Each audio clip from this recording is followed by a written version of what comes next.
everyone. This is Steve with Collider, and we are here at our studio at Sundance.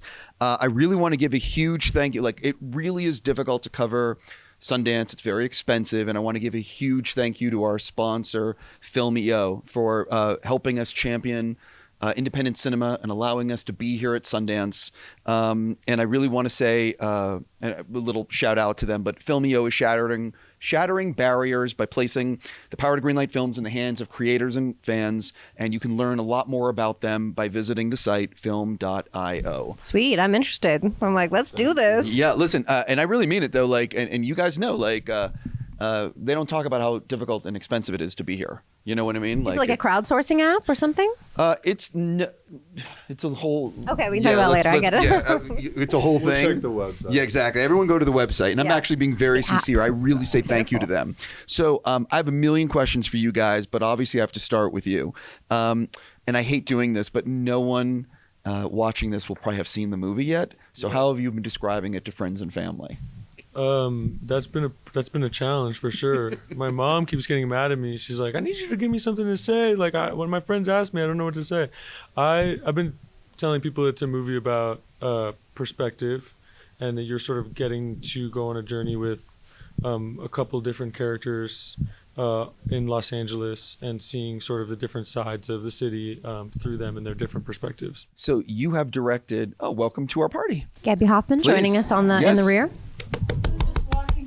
Oh, wow. Yeah, you know, this is what we do at Sundance. We just have people joining the party. There we go. So you've directed obviously a lot of music videos, and this is your first feature. And I'm just curious, how much did you debate, like, what do I want my first feature to be? Like, did that go in your head at all about, you know what I mean? Or were you sort of like, this is the idea that is germinating and this is the one I want to do? I think this has been the one for a while. I mean, I've been working on the version of this movie for over 6 years.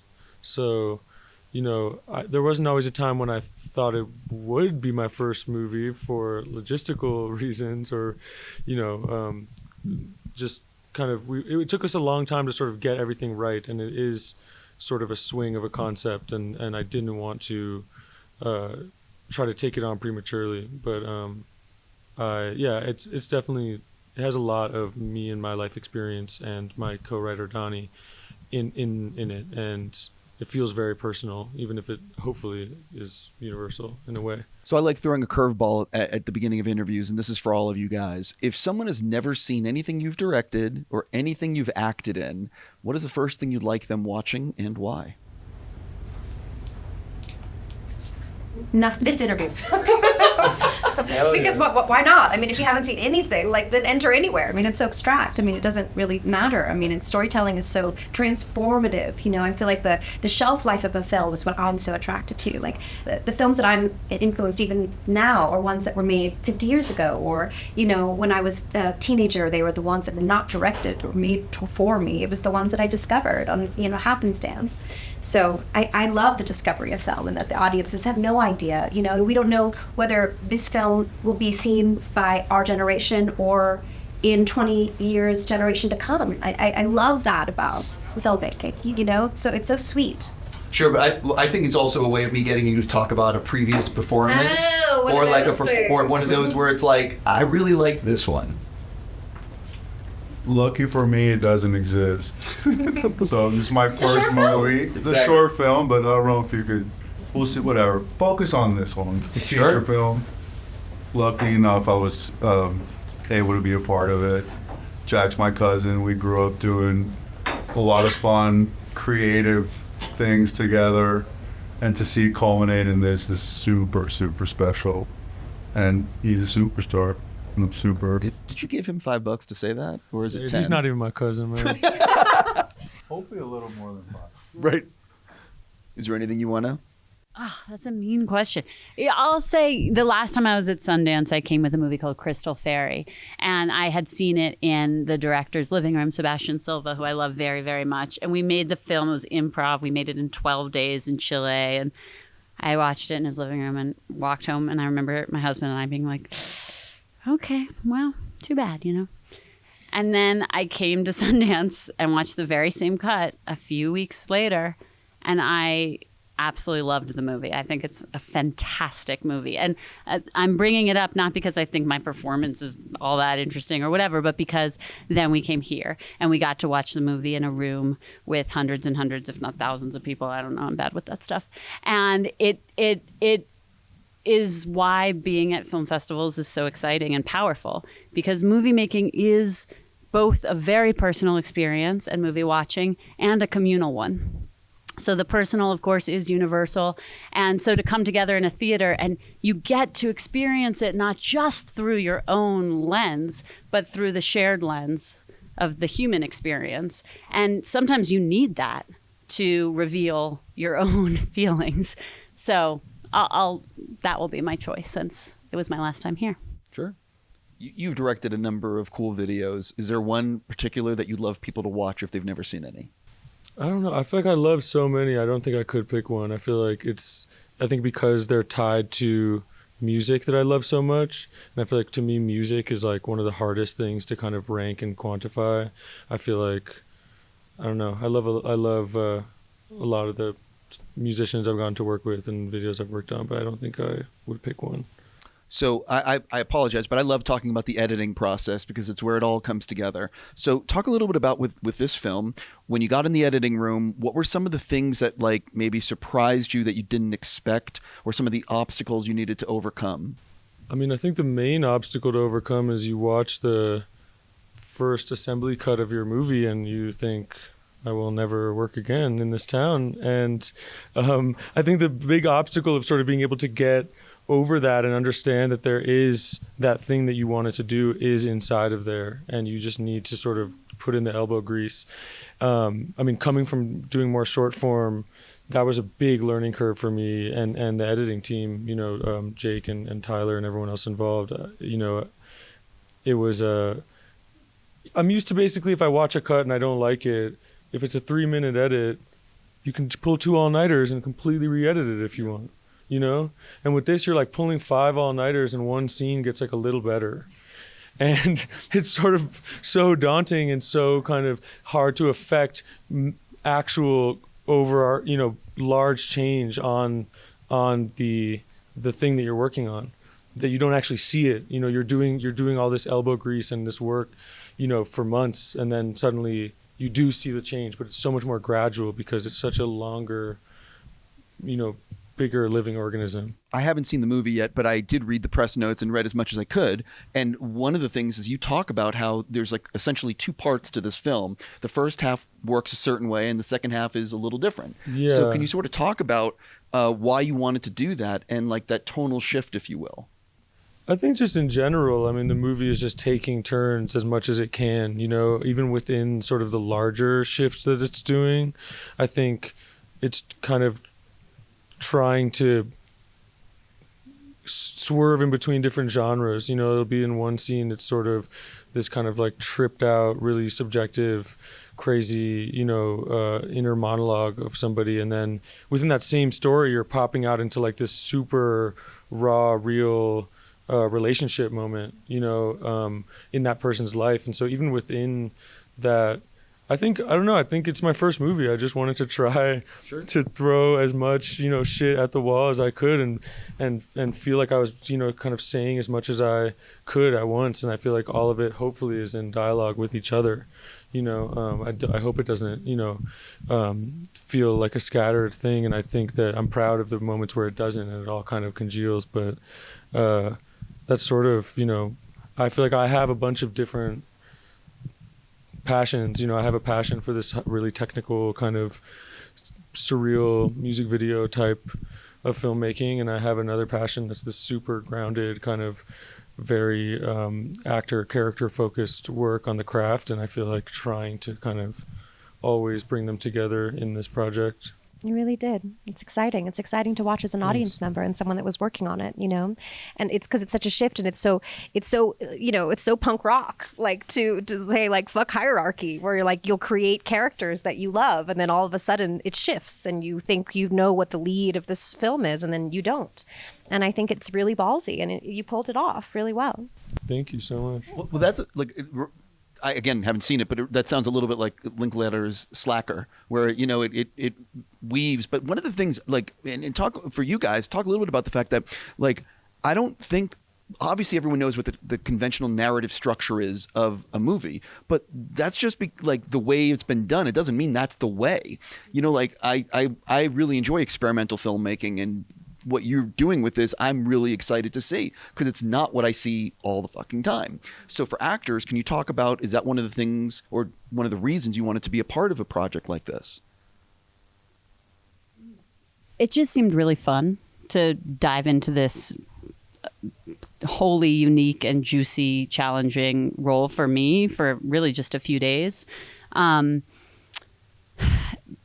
I don't think about things in those terms when I'm reading a script. It's really instinctual. It's a gut feeling. I mean, I could talk about, the fact that Jack is touching on issues that I think we all need to be thinking about and talking about, and that are a part of all of our lived experiences in this moment, and that he did it beautifully and so skillfully, and it's deeply affecting.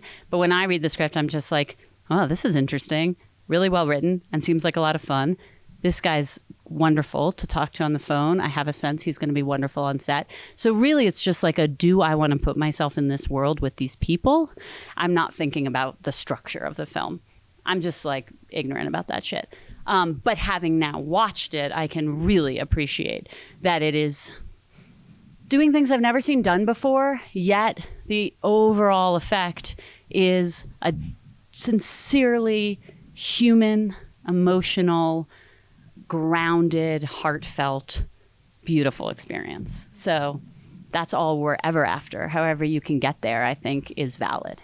Yeah, and to kind of piggyback on that, I think that if someone is going to just write something specifically to step out of the normalcy of, filmmaking, you can read it, you can see it, it smells, it's like, it's inauthentic, and so I think that even if a film takes you on a journey of like breaking, convention, when you're reading it, it shouldn't break you, right? It'll bring you in. You won't realize that you're breaking convention, because it's going to be lifting you or leading you towards something that is very human. And it'll only be in the after effect of reading it being like, oh, there's all these things happening, and you were able to do all of these things. For me, when I read a script, that's sort of like, and now insert strange swirling edit, and like I feel like it just feels like I'm a computer like reading. It doesn't feel right, You don't want it to be an intellectual experience. You want it to be an emotional experience. For me, as an actor reading a script, even if it's super impressive sorry. No. Just for me, as my first time, what you were saying, I had no idea what was going to happen. And I was on this set, and it was like, cut, there, your wardrobe, the makeup, let me touch you up, do it again, do it from here, and then to see this finished product that is seamless, it tells a story, it just goes through the stages of what it should. Even my own scenes, small ones where we shot it 5 different ways, and it just blends. And it's so funny, because I think if you haven't spent any time on a movie set or a TV show, whatever, and seen how the sausage is made, you would not believe the way it is and what ends up on screen, and how the editing, how it all cuts together. I'm almost out of time, but I'm curious. Can you talk a little bit about what were some of the, with the budget and schedule you had, what were you most afraid of being able to pull off and, to bring the film to life? I feel lucky in the sense that obviously it being my first feature film, it was, there was a huge learning curve about a lot of, with a lot of stuff. But I also was coming into this movie probably having spent more time on set than a lot of first-time filmmakers. We just talked about this, that there is this sort of, first-time filmmaker can mean so many different things. I've been shooting music videos and commercials and, spending a lot of time on set, and I come from a theater background. I feel like I had a lot of stuff in the arsenal, and I do feel like I was able to use some of my tricks. I've shot in every corner of LA, over the last 10 years. And so I think being able to use some of those tricks to figure out where to really, juice the budget or where to really spend time in the schedule. I felt very lucky that I was able to kind of bring some of that energy to the table, and that, you know, and everyone involved trusted me to sort of, I had to find new ways to work because it was narrative, but I also was able to use some of my, you know, little tricks of the trade that I had learned to make things smooth and make it all kind of shake out. Last thing for you guys, and we'll do it quick because I'm really I got to wrap. But for everyone, what are you most looking forward to audiences? And it's a little generic, I apologize. But what are you most looking forward to audiences seeing with this film? I'll go back for me, like the eternal shelf life of a film. Like I love not knowing anything about a film and being affected by something, like watching something in my 20s and thinking it's this type of film, and then watching it again and seeing all of these other things that I had never seen from it, to just be open. I think any audience that I would ever want to watch any film that I've ever made, to just be curious and to stay open.